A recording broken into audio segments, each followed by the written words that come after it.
کی گواہی نہ دے وہ لا الہ الا اللہ بیکار ہے، اس کے لیے کوئی معنی نہیں، اس کا کوئی مطلب و مفہوم نہیں، اس کی توحید ایک کوڑی کی نہیں ہے جب تک تیری رسالت کی گواہی نہ دے دے، اس لیے کہ توحید کی جو چھت ہے وہ اب تیری رسالت کے ستون پہ کھڑی ہے۔ اب لا الہ الا اللہ کی چھت محمد الرسول اللہ کے پلر پہ کھڑی ہے، جس نے پلر نکالا اس کی چھت گئی۔ قرآن پاک اور احادیث ساری کا خلاصہ اور لب لباب اور سیدنا ابن عباس رضی اللہ تعالی عنہما کی یہ تفسیر اور تعیین، آپ نے دو ٹوک بات فرمائی۔ اور علامہ ابن تیمیہ نے ایک بہت ہی پیارا جملہ اسی آیت کے تحت لکھا ہے، وہ کہتے ہیں کہ اقامہ اللہ مقام نفسہ فی اوامرہ و نواہیہ۔ الصارم المسلول ان کی بڑی مشہور کتاب ہے شیخ ابن تیمیہ کی۔ وہ کہتے ہیں کہ اللہ تعالیٰ نے اب اپنے محبوب کو اپنا قائم مقام بنا دیا، اوامر میں اور نواہی میں۔ ما آتاکم الرسول فخذوہ وما نہاکم عنہ فانتہوا، کہ جو یہ میرا محبوب کہہ دے وہ کرو، جس سے روک دے اسے چھوڑ۔ اب کل دین یہی ہے، حتیٰ کہ اپنے محبوب کے سکوت اور خاموشی کو بھی رب نے شریعت بنا دیا۔ حدیث کی 3 قسمیں محدثین نے لکھی کہ جو آقا زبان سے فرمائیں وہ بھی حدیث، جو عمل سے فرمائیں وہ بھی، اور جس عمل قول یا فعل پر حضور خاموشی یا سکوت فرمائیں وہ بھی حدیث ہوتی۔ یہ اشعار جو میں نے آپ کو سنائے ہیں اس ڈیفینیشن کے تحت یہ بھی حدیث بن جاتے ہیں، جو حضرت حسان بن ثابت رضی اللہ تعالیٰ عنہ نے نبی کریم علیہ السلام کی بارگاہ میں حضور کے سامنے پڑھے۔ ما احسن منک لم تر قط عینی، کہ حضور آپ جیسا حسین نہ میری آنکھ نے دیکھا نہ کسی اور کی آنکھ نے دیکھا، نہ حسان کی آنکھ نے دیکھا نہ کسی انسان کی آنکھ نے دیکھا۔ واجمل منک لم تلد النساء، کہ کوئی انسان دیکھ کیسے سکتا تھا جب آپ جیسا صاحب جمال کسی ماں نے جنا ہی نہیں۔ یہ وہ نعت ہے جو آقا علیہ السلام کے سامنے حضرت حسان پیش کر رہے ہیں۔ خلقت مبرأ من کل عیب، حضور آپ کے پیدا کرنے والے نے آپ کو ہر عیب سے پاک پیدا فرمایا۔ کأنک قد خلقت کما تشاء، اب شاعر کو ایک سہولت ہوتی ہے مبالغے کی، شاعرانہ مبالغہ۔ وہ کہتے ہیں یوں لگتا ہے، آپ کو دیکھ کر ایسا لگتا ہے جیسے مصور نے تصویر سے پوچھ پوچھ کے اسے بنایا ہو۔ کأنک قد خلقت کما تشاء۔ پھر ورفعنا لک ذکرک کا جو تسلسل ہے، اس کو حضرت حسان بن ثابت رضی اللہ عنہ نے ایک اور نعت ہے، اس کے بھی 3 اشعار تبرکاً آج کی اس محفل میں شامل کر لیں جو ہمارے موضوع سے متعلق ہے۔ آپ فرماتے ہیں اغر علیہ للنبوۃ خاتم من اللہ من نور یلوہ ویشہد، کہ آقا اللہ تعالیٰ نے آپ کے سر پر ختم نبوت کا تاج سجا کے آپ کے ذکر کو اتنا بلند فرما دیا ہے، اتنی رفتیں عطا فرما دی ہیں کہ اب آپ کے نور سے باقی ساری کائنات جگمگا رہی، اور آپ کے انوار نبوت آپ کی عظمتوں کی گواہیاں دے رہے ہیں۔ وَذَمَّ الْإِلَٰهُ اسْمَ النَّبِيِّ إِلَىٰ اسْمِهِ، اور معبود نے اللہ رب العزت نے اپنے نام کو آپ کے نام میں ضم فرما دیا۔ کیا اذ قال فی الخمس المؤذن اشہد، جب 5 وقت مؤذن کھڑا ہو کے اشہد کہتا ہے تو اس کا اشہد اللہ الہ الا اللہ اس وقت تک مکمل نہیں ہے جب تک وہ اشہد ان محمد رسول اللہ کی گواہی ساتھ نہ دے دے۔ ورفعنا لک ذکرک کا ایک جلوہ یہ بھی ہے جو اذان میں رکھا، اور سیدنا حسان بن ثابت رضی اللہ عنہ نے اس کو نعت بنایا۔ یعنی اس کا مطلب یہ ہے، ایک پہلو یہ بھی ہے کہ مؤذن حضور جب کھڑا ہو کے اذان دے رہا ہوتا ہے نا، تو اگر کوئی حسان کا عقیدہ رکھ کے سنے تو وہ بھی نعت ہی لگے گی، کہنے کو وہ اذان ہے لیکن وہ اللہ اکبر اور بعد والی حی علی الصلاۃ اس سب کا دار و مدار اشہد ان محمد رسول اللہ پر ہے صلی اللہ علیہ وسلم۔ اگر یہ شہادت اس کے پاس نہ ہو تو پھر اس کے اول و آخر کا بھی کوئی مطلب، کوئی معنی اور کوئی مفہوم نہیں ہے۔ پھر آگے کہتے ہیں وَشَكَّ لَهُ مِنْ اسْمِهِ لِيُجِلَّهُ، یہ اللہ تعالیٰ نے اپنے نام میں سے آپ کا نام نکالا، اپنے نام میں سے آپ کا نام نکالا۔ فَذُو الْعَرْشِ مَحْمُودٌ وَهَذَا مُحَمَّدٌ، وہ عرش عظیم کا مالک محمود تھا تو اس نے کیا کیا، اس میں سے واو نکال دی، اس میں سے واو نکال کے آپ کا نام محمد رکھا۔ وَرَفَعْنَا لَكَ ذِكْرَكَ کا جو تسلسل ہے، اس کے تحت دوسرا پہلو یہ ہے، جبریل امین نے جب یہ پوچھا اور آقا علیہ السلام نے فرمایا کہ اللہ ہی بہتر جانتا ہے، تو فرمایا حبیب ایک تو یہ ہے کہ جہاں جہاں ہمارا نام ہوگا ساتھ ساتھ تمہارا نام ہوگا، اور دوسرا کیا ہے جعلتک ذکرا من ذکری، حبیب ہم نے تمہیں سر تا پا اپنا ذکر بنا دیا، اب تم خود ہی ہمارا ذکر ہو، تم سراپا ذکر ہو، پیکرے ذکر ہو، اب کوئی تمہارا نام لے تو وہ ہمارا ذاکر ہوگا، تمہارا ذکر کرے تو ہمارا ذاکر ہوگا، تمہاری بات کرے تو ہمارا ذاکر ہوگا، تمہارا خیال دھیان اور تصور کر لے تو وہ بھی ہمارے ذکر میں شمار ہوگا۔ جعلتک ذکرا من ذکری، جس پر یہ حقیقت کھلتی چلی گئی۔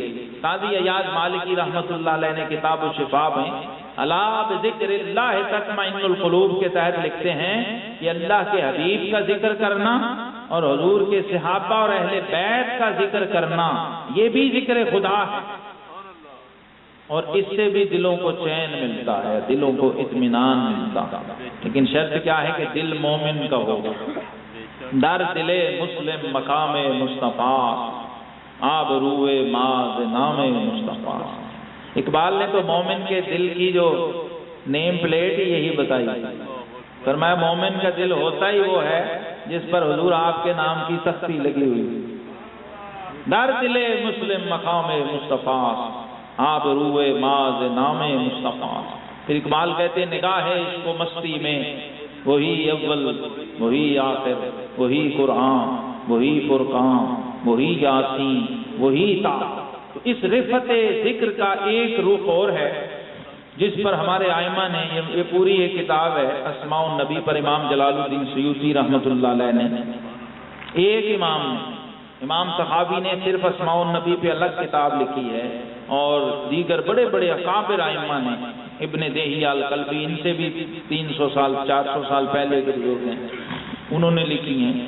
تو اپنے اپنے انداز سے رفت ذکر کے تسلسل میں ہر ایک نے حصہ ڈالنے کی کوشش کی، کیونکہ ائمہ کو یہ بات سمجھ آ گئی تھی کہ ورفعنا لک ذکرک کا ایک مطلب یہ بھی ہے کہ حبیب جو تیرے ذکر میں لگ جائے گا ہم اس کا ذکر بھی بلند کر دیں گے۔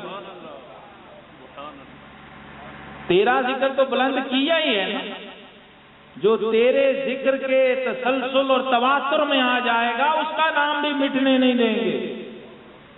ورفعنا لک ذکرک کا ہے سایہ تجھ پر، بول بالا ہے تیرا ذکر ہے اونچا۔ یہ امت میں آپ جتنے بزرگوں کو جانتے ہیں، اب ذرا اس تناظر میں غور کر کے دیکھیں کہ آپ سیدنا ابو بکر صدیق کو کیسے اور کیوں جانتے ہیں، سیدنا عمر ابن خطاب کے تعارف کی وجہ کیا ہے، حضرت عثمان ذو النورین کا وجہ تعارف کیا ہے، سیدنا شیر خدا رضی اللہ عنہ اور بلال حبشی ہوں، ویسے کرنی ہوں، غوث اعظم ہوں، خواجہ غریب نواز ہوں، حضرت شاہ نقشبند ہوں، مجدد الفسانی ہوں، ان کا وجہ تعارف کیا ہے؟ یہی کہ یہ ورفعنا لک ذکرک کے تسلسل کی کڑیاں ہیں، چلتی آ رہی ہیں۔ اپنے اپنے انداز اور اپنے اپنے رنگ میں انہوں نے حصہ ڈالا۔ ان ائمہ نے بھی آج دیکھیں، جیسے اللہ رب العالمین کی نماز ہو تو اس میں اللہ کے حبیب کا ذکر ہوتا ہے، ایسے ہی اللہ کے حبیب کا میلاد ہو تو اس میں امام جلال الدین سیوطی کا ذکر ہوتا ہے۔ کیوں ہوتا ہے؟ اس میں اعلیٰ حضرت امام احمد رضا بریلوی کیوں ذکر ہوتا ہے؟ کیونکہ یہ اس ذکر، رفت ذکر کا تسلسل ہے، تواتر ہے۔ اس کارخانہ ورفعنا لک ذکرک کے یہ پرزے ہیں، اور اس بحر رفت ذکر کی لہریں ہیں، اس لیے یہ بھی مٹ نہیں سکتی، یہ ساتھ ساتھ رہیں گی، جہاں سمندر ہوگا وہاں لہر ہوگی۔ یہ تسلسل ہے، تواتر ہے، اور آپ انہی لوگوں کو جانتے ہیں۔ آج اس محفل میں علامہ ابن تیمیہ کا نام میں نے کیوں لیا ہے؟ اس لیے کہ انہوں نے ہمارے آقا کی شان اور حضور کی تعریف میں ایک ایسی لائن کہی ہے کہ ان کے ماننے والے بھی سنیں تو غش کھا کے گر پڑے۔ اقامہ اللہ مقام نفسہ، اتنا بڑا فکرہ اور جملہ نعت کا کہنے والا، اور اس کے ماننے والے ابھی سوچ رہے ہوں کہ میلاد منانا ہے کہ نہیں منانا۔ جو کہے کہ اللہ نے اپنے حبیب کو اپنا قائم مقام بنا دیا، یہ ہم کہیں تو ہم پہ فوراً شرک کا فتویٰ لگ جائے کہ اللہ تبارک و تعالیٰ کا تو کوئی قائم مقام اور جانشین نہیں ہوتا۔ لیکن ابن تیمیہ نے جب قرآن پڑھا، من یطع الرسول فقد اطاع اللہ، اللہ فرما رہا ہے کہ حبیب میں نے تمہیں اپنا قائم مقام بنا دیا۔ قرآن میں کہہ رہا کہ حبیب اب تیری کسی کو غلط فہمی ہو جاتی نا آتی اللہ و آتی رسول سے، وہ سمجھتا پہلے اللہ پھر رسول، تو اللہ تعالیٰ نے یہ جھگڑا بھی ختم کر دیا، کیونکہ اس کی آڑ میں بھی ایک بد عقیدگی پل رہی تھی۔ 1400 سال پہلے مدینہ منورہ میں مجلس نبوی میں اس کا مظاہرہ ہوا، جب آقا علیہ السلام نے خطبہ دیا، ابھی آیت اتری نہیں، اس کا شان نزول ہی یہی ہے۔ مدینہ منورہ کی محفل ہے، اب چونکہ اس مخلوط گیدرنگ ہوتی تھی، اس میں ابو بکر صدیق بھی ہوتے تھے، عبداللہ ابن ابی بھی ہوتا تھا، کلمہ وہ بھی پڑھتا تھا، نماز وہ بھی پڑھتا تھا، روزے بھی رکھتا تھا، زکوٰۃ بھی دیتا تھا، جہاد بھی کرتا تھا، مخلوط مجمع، اس میں یہودی بھی آ کے بیٹھ جاتے تھے، تورات و انجیل کے علماء۔ آقا علیہ السلام نے فرمایا من اطاعنی فقد اطاع اللہ، لوگوں سنو، جس نے مجھے مانا اس نے اللہ کو مانا، جس نے میری اطاعت کی اس نے اللہ کی اطاعت کی، ومن عصانی فقد عصى اللہ، جس نے میری نافرمانی کی اس نے اللہ کی نافرمانی۔ مجمع میں سے ایک آواز آئی پیچھے سے، ایک آواز آئی کہ لگتا ہے محمد اب اپنی پوجا کرانا چاہتے ہیں۔ یہ تو اب آخری حد ہے نا، کہ مجھے مانا تو اللہ کو مانا، میری اطاعت، تو اب اس سے آگے پیچھے رہ کیا گیا، بچ کیا گیا؟ تو اس سے پہلے کہ اللہ کے محبوب صفائی پیش کرتے، بس لفظوں کا ذرا سا ہی یوں لگتا ہے یہاں فرش سے الفاظ گئے اور عرش سے وہی بن کے آئے، جب نیچے سے گئے تو حدیث سے، اوپر سے آئے تو آیت بن۔ فرمایا من اطاعنی فقد اطاع اللہ، اللہ نے فرمایا من یطع الرسول فقد اطاع اللہ، صرف صیغہ بدلا کہ اعتراض کرنے والے اب اعتراض کر اور ٹکرانے والے اب ٹکرا۔ پہلے تو اپنے جیسا بشر سمجھ کے ٹکرا گیا تھا نا،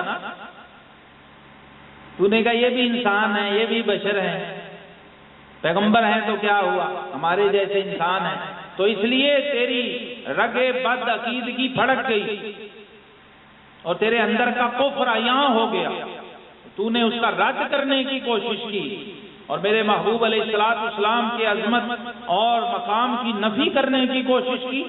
اب یہ اعلان رسول کا نہیں ہے بلکہ پروردگار عالمین کا ہے، اور اب یہ حدیث نہیں ہے، یہ قرآن کی آیت ہے جس میں صحت و ضعف کا بھی کوئی جھگڑا نہیں ہے، صحیح اور ضعیف کی کوئی بحث نہیں ہے۔ من یطع الرسول فقد اطاع اللہ، فرمایا حبیب اب آتی اللہ بھی اسی کے کام آئے گا جس نے آتی الرسول پہ عمل کیا. وہ بھی اللہ رب العالمین نے سائڈ پہ کر دیا. یہ جو ابہام تھا، حجاب تھا، جو پردہ تھا، جو دیوار تھی، وہ بھی ہٹا دی.